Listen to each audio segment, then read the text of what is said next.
Hello everyone, welcome to our channel. So today in this tutorial I'm going to show you how do you see blocked accounts on TikTok.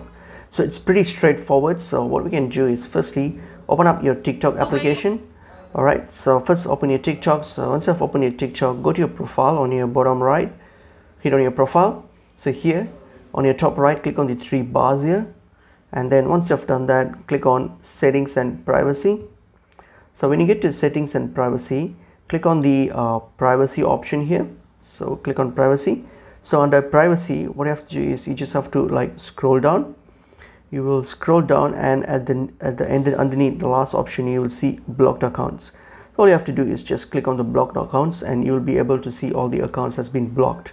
So you can have a look at it and then review it, or if you want to unblock the account, you can just unblock it through that. For mine, I don't really have it. I didn't block anyone, so there's no blocked accounts. So that's why my list is empty.